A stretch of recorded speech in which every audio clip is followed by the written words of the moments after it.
selamat datang kembali di channel YouTube aku, Jessica Nova. Kali ini aku mau sharing sedikit tentang isi hospital bag pada saat persiapan menuju kelahiran. Hospital bag ini ada dua, yang pertama khusus untuk perlengkapan si bayi, dan yang kedua hospital bag khusus untuk si ibu. Kalian bisa mulai checklist dari sekarang. Yang pertama akan aku bahas isi hospital bag untuk perlengkapan bayi. Yang pertama aku siapin itu ada minyak telon, kemudian liquid talc, ada popok kain. Nah, kalau popok kain ini tergantung dengan orang tua ya, calon orang tua. Kalian mau memakaikan popok kain atau langsung mau pakai diapers, terserah. Tapi yang pasti diapers atau popok kain itu harus kita siapin sendiri dari rumah. Kemudian ada bantal bulat, selimut bayi, ada bedong yang pasti, topi bayi. Kalau untuk si bantal bulat ini sebenarnya opsional, bisa dibawa bisa enggak, tapi kalau aku sih lebih nyaman untuk lebih baik kita bawa sendiri, siapa tahu memang diperlukan di rumah sakit. Ada sarung tangan dan sarung kaki baby, terus baju bayi jangan lupa, guritanya juga tetap dibawa. Kenapa pakai gurita?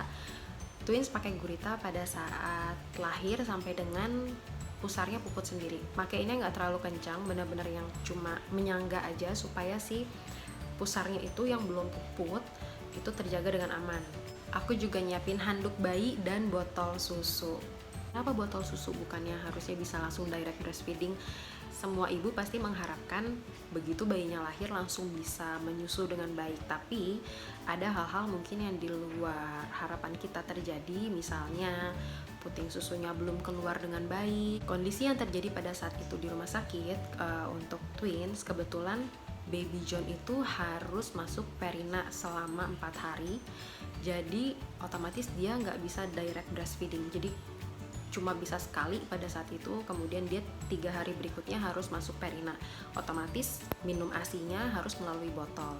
Nah, itu benar-benar berfungsi banget kalau kita udah siapin semuanya dari rumah. Sabun dan shampoo bayi aku bawa sebetulnya pada saat itu, tapi ternyata dari rumah sakit sudah menyediakan, jadi sabun dan shampoo bayi itu nggak terpakai. Yang kedua adalah isi tas untuk ibu. Yang pertama wajib banget harus ada itu adalah daster kancing depan. Mau daster, mau atasan doang blus, tapi semuanya kancing depan. Kalau menurutku ya, untukku itu sangat-sangat ngebantu banget. Jadi biar gampang untuk menyusui di rumah sakit. Kemudian pembalut khusus untuk melahirkan itu harus ada. Kemudian ada alat pumping. Alat pumping kenapa harus ada?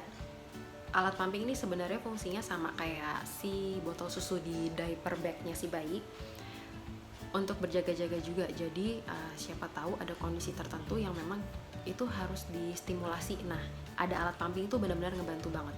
Kalau aku waktu itu kebetulan karena melahirkan dengan sesar, terus pada saat operasi memang sempat IMD, jadi mereka sempat menghisap kolostrum pada saat itu. Cuman karena 24 jam masih dipisahkan dulu dari si bayi, ternyata si kelenjar-kelenjar asinya ini udah memproduksi asi banyak, cuma nggak keluar. Akhirnya itu jadi benar-benar keras, bengkak gitu, dan susah banget untuk dikeluarin. Nah, saat itu alat pumping itu benar-benar berfungsi banget dengan sangat baik, ngebantu untuk pelan-pelan ngeluarin asi gitu, sedikit demi sedikit sampai akhirnya bisa jadi lancar. Kemudian ada nipple puller. Aku punya contohnya untuk nipple puller kayak gini, semacam kayak suntikan gitu bentuknya, tapi dia untuk narik. Nah, kayak gini, puting payudaranya ditaruh sini, terus ditarik gitu, distimulasinya pakai ini. Fungsinya apa sih nipple puller ini? Kalau aku pada saat itu membantu untuk mengeluarkan si puting payudara. Jadi karena kondisi payudara membengkak, otomatis bentuk nipple-nya itu dia agak rata, jadi kelihatan kayak nggak keluar nipple-nya, padahal nggak kayak gitu, dia jadi agak rata karena kondisi payudara sudah sangat penuh tapi asinya nggak keluar. Jadi benar-benar mesti distimulasi dan ditarik pakai si nipple puller ini. Karena bawa alat pumping, jangan lupa juga untuk membawa botol tampung ASI. Kemudian jangan lupa untuk menyediakan alat mandi sendiri, karena kita pasti mandi di rumah sakit guys, nggak mungkin nggak mandi. Kemudian bawa bra menyusui, breast pad, maternity pants. Pilih yang bahannya senyaman mungkin dan seenak mungkin di kulit kalian. Bawa gurita, kemudian kalau aku sih menyiapkan kain atau jari gitu, sama maternity corset. Kalau untuk maternity corset, aku kebetulan mencoba beberapa selama di rumah sakit, dari yang instan sampai dengan yang tradisional. Karena aku melahirkan secara sesar, jadi begitu memakai maternity corset yang dia agak karet gitu kan, yang instan dipakai, itu rasanya agak kurang nyaman guys, karena memang nggak tahu ya, mungkin kondisi perutku pada saat itu agak di luar normal gitu besarnya, bener-bener yang tumpah banget karena habis mengeluarkan bayi 2 gitu, jadi bener-bener kendornya tuh kendor banget. Dan kalau dia tidak tersangga dengan baik itu rasanya lumayan sakit gitu, kena mendekati area dekat jahitan sesar.